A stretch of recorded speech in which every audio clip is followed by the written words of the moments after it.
ciego, se continúa con el colon ascendente, transverso, descendente, sigmoides, hasta terminar en el recto y finalmente en el ano. Eso es básicamente. Ahora, ¿por qué es grueso? Porque en relación al delgado es más grueso. Así de sencillo. Ahora, ¿qué es lo que permite eso? Justamente esta dilatación. Que el músculo, que una de las capas musculares no lo envuelve completamente, sino que va a formar estructuras llamadas tenia coli. Estas líneas musculares, que son tres, ¿no? Y que justamente esta distribución de la capa muscular va a originar la formación de las austras, que es muy característico del intestino grueso. Son estas dilataciones, austras. Ahora, la serosa que recubre a esta parte, a este segmento del intestino, va a formar como unos deditos. Son los apéndices epiploicos, que contienen básicamente tejido adiposo, grasa. Nada más, esas son las estructuras que modifican, digamos, y que hacen muy característico al intestino delgado. Nada más, 1,50 m, desde el ciego, colon ascendente, transverso descendente, y la región seca y anal, ¿no? Ahora, sucede algo, por ejemplo, todo el intestino está adherido a la pared posterior por el meso, ¿sí?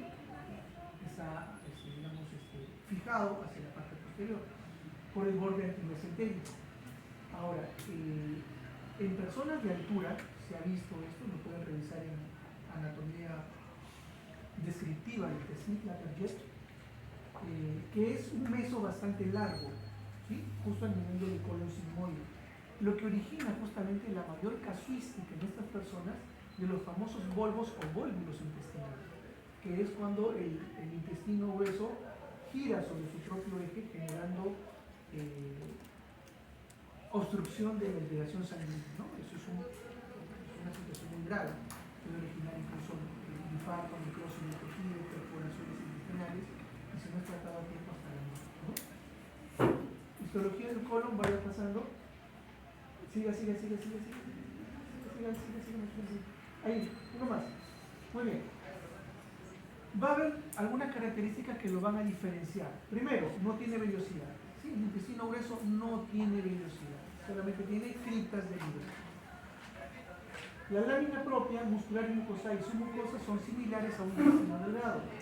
La muscular externa, aquí es algo que les estaba mencionando. La longitudinal externa, no la circular interna, sino la longitudinal externa, forma tres listones llamadas tenias del colon o tenia coli. Estas, por su distribución, van a formar las austras del colon.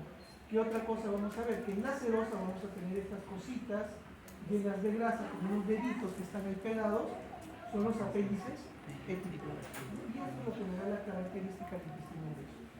En la cripta de Liverpool que vamos a encontrar, células de absorción, siempre el intestino grueso absorbe muchas cosas, muchas sustancias y más todavía el agua, porque acuérdense ustedes, todo lo que hemos digerido va a pasar al intestino con un material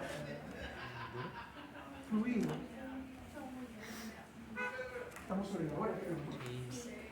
¿Ya nos pasamos o falta? Ya nos pasamos 5 minutos.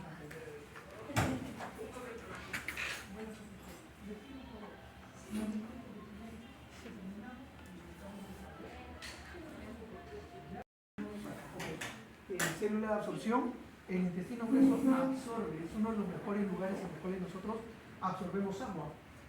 Sí tiene microvellosidad. Son células absortivas, sí, acá. Las células absortivas tienen microvellosidades, no tienen vellosidad. ¿Ya?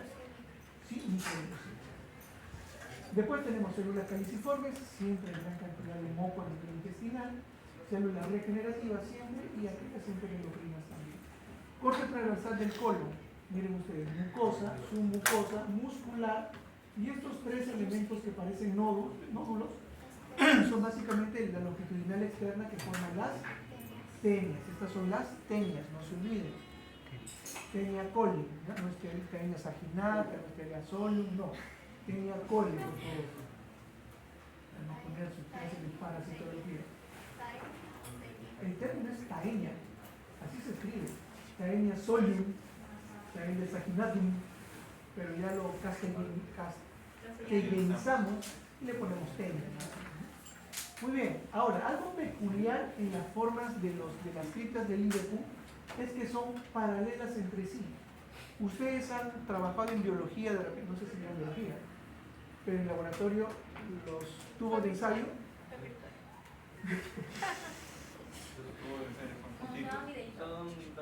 Sí, de vidrio, ¿verdad? Sí. Ya. Los han visto en una gradilla, Sí, se colocan uno al lado del otro, uniformes, y lo ves desde arriba, ves puros agujeritos, ¿no? Ok, así es el color. Así de bonito es el color. Tubito, tubito, tubito al lado, todos parejitos, muy homogéneos.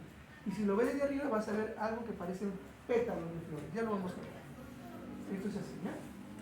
Las glándulas de Liverpool, paralelas entre sí, tenemos la lámina propia, gran cantidad de células caliciformes.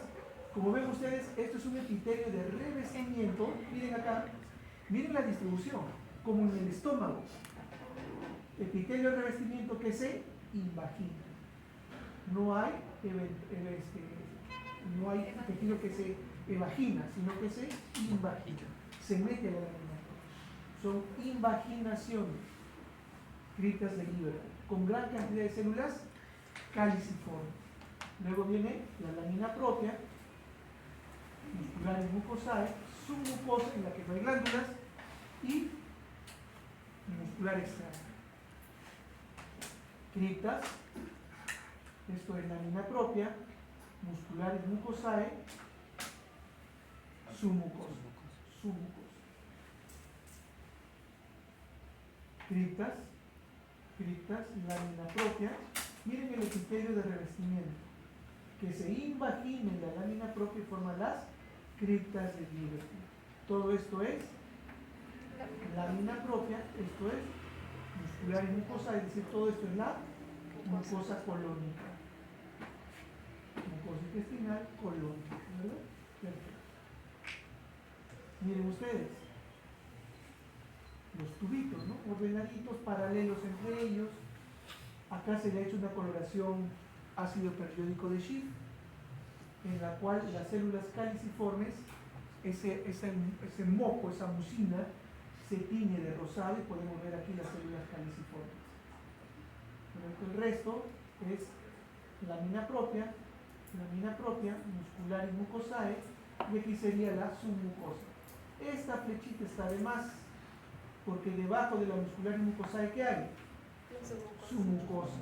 Pues esto no corresponde, ¿verdad? Las otras cuatro sí le creo. Esta quinta no. ¿Ya? Acá comienza el corte longitudinal y el corte transversal. Longitudinal, aquí se ven las criptas, ¿no? Criptas de Liverpool con gran cantidad de células caliciformes, su lámina propia, muscular y mucosae, submucosa y muscular externa. Miren acá el corte transversal. Estos redonditos son los tubos y estas células son las que conforman su pared. Gran cantidad de células caliciformes. Y el resto, lo que hay acá, ¿qué es? Lámina propia. ¿Sí? Lámina propia. Vamos a ver en aumento. Miren, esto es una cripta de Liverpool, corte transversal. Perfecto. Aquí puedes tener diferentes tipos celulares, pero las que destacan son las caliciformes, ¿verdad? Y acá entre ellos, ¿qué hay? Lámina propia. Lámina propia. Siguiente. Nuevamente, corte transversal del colon. ¿Qué eran estos? ¿Dependientes de qué? De la muscular externa. ¿De qué? Como si. Es muscular, claro, es la capa muscular externa. ¿Qué capa? ¿Qué es su capa? Longitudinal externa. Perfecto. Longitudinal externa, circular interna. Perfecto. Lo mismo. Vamos, dos partes finales, apéndice y la región también anal. Muy bien, el apéndice, como su nombre lo dice, es algo que sobra, está ahí, de extra. Le dicen vermicular también porque tiene forma de gusano, vermiforme. Está ubicado en la parte, generalmente en la parte posterior y descendente del cielo. Es un intestino chiquitito, tiene todas las capas, mucosa, submucosa, muscular y serosa. Miren acá. Bueno, puede ser ocupado por cualquier elemento Tienes desde parásitos, semillas, objetos, hay de todo. Experiencia propia, como patólogo, me mandan un apéndice de una menor de 2 años. Cuadro de una apendicectomía. Raro, 2 años, muy poco frecuente. En los niños un poquito más grandes por parásitos, Oxyurus, Enterobius ramicularis, que es lo más común. Hacemos la evaluación, hacemos los cortes, ¿no? ¿Y qué es lo que vemos? Bisutería. Estos cristalitos, plastiquitos de colores. ¿Qué es lo que pasaba? La mamá tenía un negocio de bisutería y hacía estos objetos. Y como trabajaba con su niña, a su niña la ponía en un tapete y que jugara ahí. 2 añitos, 8 meses, casi 2 años. Y ahí paraba. La mamá trabajaba, se le caía algo y la hija se lo pasaba, ¿no? Era caramelito. Entonces encontramos en el apéndice bisutería de color rojo, naranja. Era una fiesta. Ahora, ¿cuál es el peligro de este apéndice? ¿No? El hecho es de que como es un pozo ciego, digamos, tiene solamente entrada y no tiene salida, lo que se acumula ahí puede generar obstrucción. Esa obstrucción genera inflamación. La inflamación a su vez genera mucha más presión y compresión de los elementos histológicos, dentro de ellos vasos sanguíneos. Si presiona el vaso sanguíneo no hay irrigación, si no hay irrigación hay hipoxia, necrosis, infarto, necrosis, y si hay necrosa se perfora. Eso en cuestión de horas. Podemos llegar de un cuadro agudo como la apendicitis a un cuadro de peritonitis y con eso el riesgo de la vida de la persona puede morir. Tiene todas las capas, mucosa, submucosa en la cual encontramos los nódulos linfoides, la muscular y la serosa. Aquí hablamos de serosa, ya no hablamos de adventicia, ¿correcto? Lo mismo, están las capas, están señaladas, ustedes lo revisan nada más. Siguiente, las mismas capas, nódulos linfoides, mucosa, submucosa, muscular y serosa. Para que una verdadera apendicitis sea determinada como tal, el proceso inflamatorio debe llegar incluso a la capa muscular. Si no llega a la capa muscular propia, no es apendicitis, ¿ya? Ahora, como ustedes pueden apreciar, miren acá, algunos restos nada más de criptas. La mucosa ha desaparecido, ¿o no? ¿Sí? ¿Por qué? Por todo el proceso inflamatorio. Si bien es cierto, nuestros nódulos linfoides responden a algún agente patógeno, ¿no? También el proceso inflamatorio que esto acompaña es destructivo. Por eso es que una vez que se inicia este proceso, tienes que sacarlo. No hay otra salida. Es quirúrgico. Salvo algún milagro que se pone un plastrón, ¿no? Es todo el tejido que rodea el tejido conectivo, la serosa y todo eso, se aglomera y trata de, sí, de cerrarse y asomar como una cápsula al proceso apendicular y lo contiene. No sucede siempre, muy excepcional. Personas que han tenido cuadros dolorosos abdominales, que no se hizo un diagnóstico y después se hace una ecografía y hay una masa ahí, un plastrón apendicular. Milagro. Muy bien, entonces se destruye todo el tejido, ¿no? Bueno, acá como ven está destruido, solamente células inflamatorias, tanto son polimorfonucleares, son agudas, inflamatorias agudas.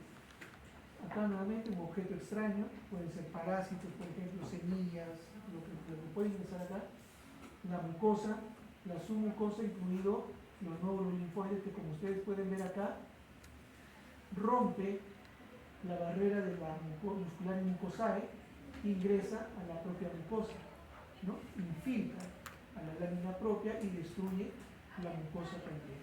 Un proceso benéfico comienza a generar daño. Siguiente, lo mismo, mucosa, submucosa, muscular, más acá estaría la serosa. Siguiente, vamos a la última parte. Continúe presionando, por favor. Ahí. Muy bien, tenemos las dos porciones terminales, el recto y el ano. Recto, similar al colon y el epitelio, es un epitelio cilíndrico, simple, forma las criptas de Liverpool, que cada vez son más espaciadas, mide más o menos 12 centímetros de largo y finaliza en lo que es el conducto anal, que mide de 3 a 4 centímetros nada más. Lo más destacable son estas rugosidades llamadas línea pectínea. Van a haber criptas de Liverpool cortas, escasas, hasta que después van a formar un epitelio estratificado plano no queratinizado. Así como comenzó la cavidad bucal con un epitelio estratificado plano no queratinizado, terminamos también con un epitelio estratificado plano no queratinizado. Hasta la porción anal. Por fuera tenemos nosotros una epidermis completa, con queratina y con folículos pilosos. Por eso la región anal externa tiene pelos. ¿Sí? Hay glándulas sebáceas también. Es completo, es una piel completa. Criptas sobre la mitad proximal, hay la formación de los pliegues anales. Esta estructura llamada pliegues anales, cuando nosotros, también soy médico legista, y cuando evaluamos presuntas víctimas de un delito contra la libertad sexual, por actos contra natura, lo colocamos en una posición de plegaria mahometana. Ustedes han visto un turco mahometano cuando hace sus oraciones, ¿sí? Está arrodillado y se inclina hacia adelante, dejando expuesta la región posterior, la región glútea. Entonces, obviamente, utilizamos esa posición para poder separar ambos glúteos y dejar expuesta la región anal. ¿Con qué finalidad? Con evaluar justamente estos pliegues. Estos pliegues están distribuidos de manera radiada. Cuando tú lo abres, es una forma radiada, como los rayos de una bicicleta, armoniosamente dispersos, menos a 6, ahora 6 y horas 12, según carátula de reloj. Ahí está un poco borrado y eso no es patológico, eso es normal, porque hay intercruzamiento de fibras. Ahora, estos pliegues radiados son normales y deben estar presentes. ¿Qué pasa, por ejemplo, cuando tú te golpeas? Cualquier región, ¿qué es lo que sucede? Puede ser un hematoma como una lesión que ha roto pequeños vasos sanguíneos, pero lo más común es que hay un edema, un proceso inflamatorio asociado.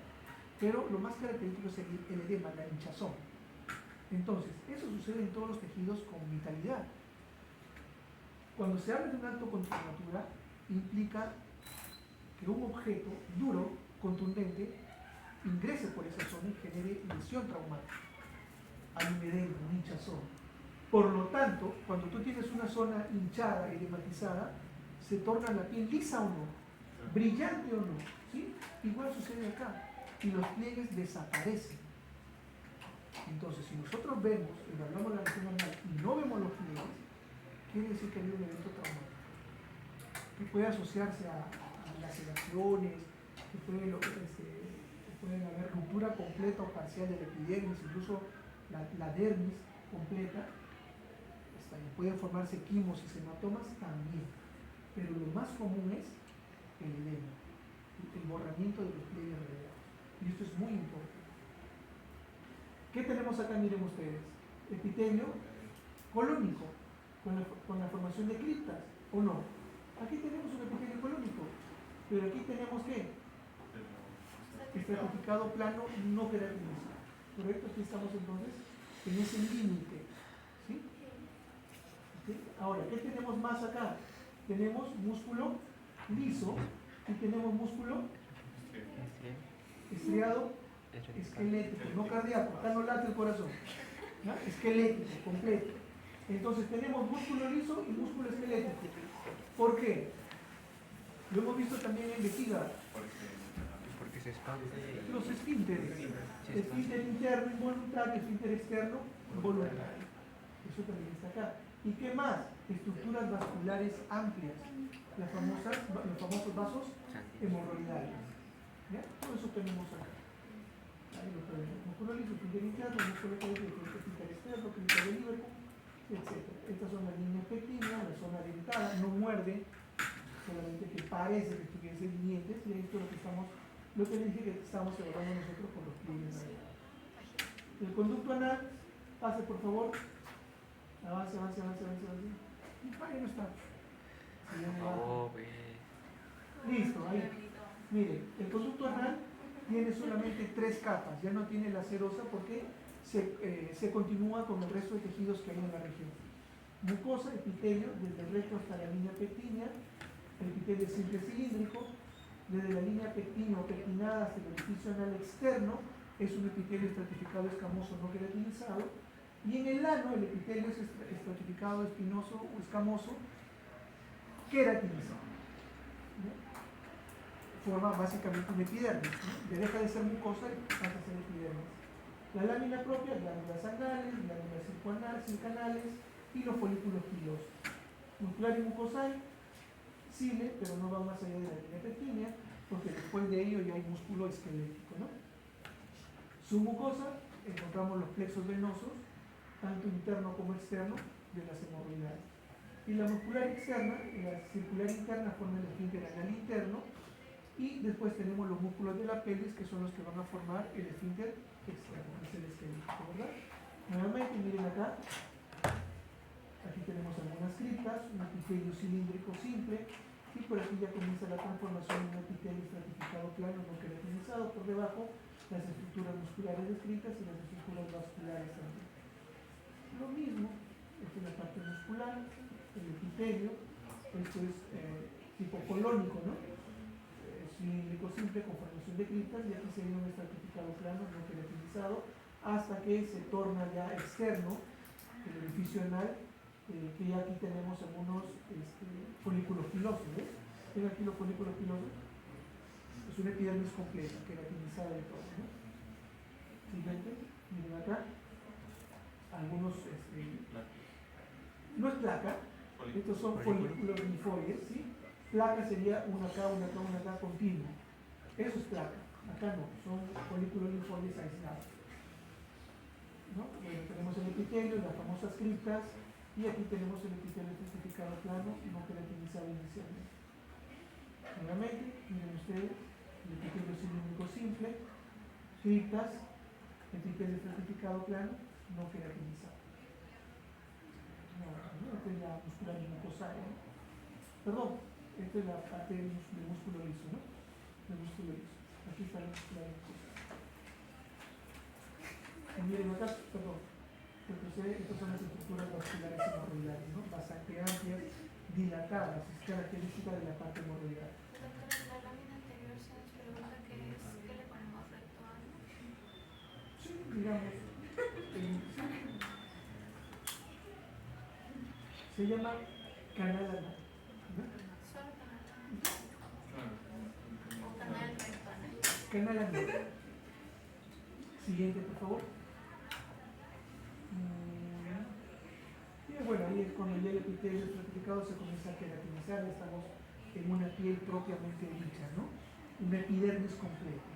Más allá incluso comienzan a aparecer algunos folículos pilosos. Siguiente. ¿Preguntas? ¿No? Okay. Hasta ahí entra a lo que es el